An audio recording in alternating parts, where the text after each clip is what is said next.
Nah pemirsa, ini Margaret mau coba ramuan yang kedua tadi udah jadi. Ini ramuan dari kayu manis, daun jeruk sama jahe ya dok ya. Oke, kita coba pemirsa. Yang ini enak banget pemirsa. Wangi banget dari daun jeruknya, kemudian juga rasanya manis. Tadi udah ada madunya, tadi udah Margaret campur madu. Tapi ini khasiatnya buat apa dok?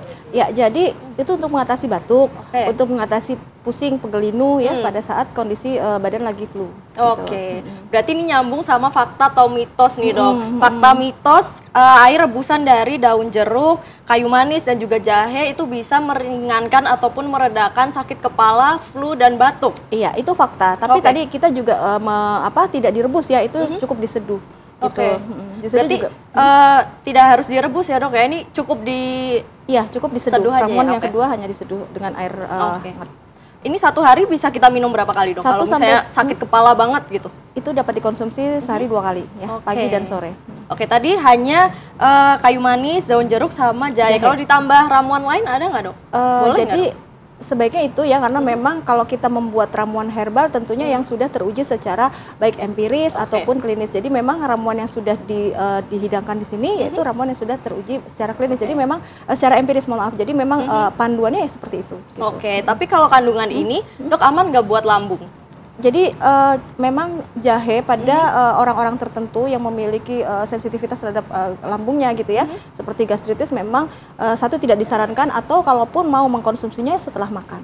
Oke, jadi harus diisi dulu ya dok ya perutnya ya. Oke, nah dokter ini sesuai janji kita ya, tadi kita menjanjikan akan menjawab pertanyaan netizen yang sudah komentar di Instagram @hidupsehattv1. Nah di belakang kita ini sudah ada pertanyaan paling menarik dok, ada dua, kita baca dulu satu-satu. Dari Grillsas_, permisi dok, izin bertanya, herbal apa yang paling efektif untuk meredakan batuk berdahak?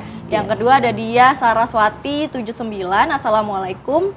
Dok, izin bertanya, apa minuman herbal ini juga aman dikonsumsi anak-anak dalam jangka waktu lama? Lalu pengolahannya lebih baik dimasak secara rebus atau hanya direndam air panas, dok?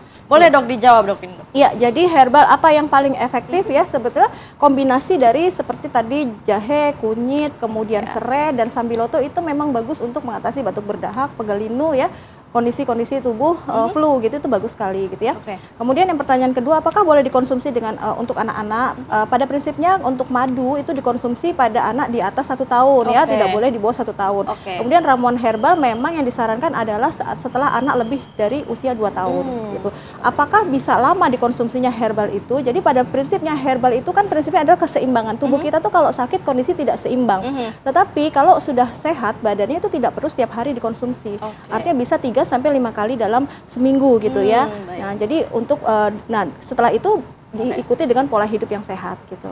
Jadi pada saat sakit saja dikonsumsi herbalnya sehari 2 kali, tetapi harus di atas 2 tahun. Oke, nah dokter berarti kalau ingin mengkonsumsi minuman herbal ini tadi seperti yang dikatakan ya, baiknya itu dicuci dulu, kemudian juga diiris ya dok, kemudian dipotong, ada yang direbus dan juga ada yang diseduh air hangat tergantung kebutuhan ya dari tubuh. Oke dokter, terima kasih banyak atas informasinya, tadi sudah dicontohkan nih, semoga bermanfaat untuk pemirsa supaya pemirsa ini bisa membuat sendiri di rumah dan ini ya menghangatkan badan di saat cuaca lagi ekstrim. Nah kita sudah 30 menit menemani Anda hari ini, tapi kita akan terus menemani Anda setiap hari Senin sampai Jumat pukul 8.30 waktu Indonesia Barat. Saya Margareta Novita pamit undur diri. Terima kasih, sampai jumpa. Indonesia hidup sehat.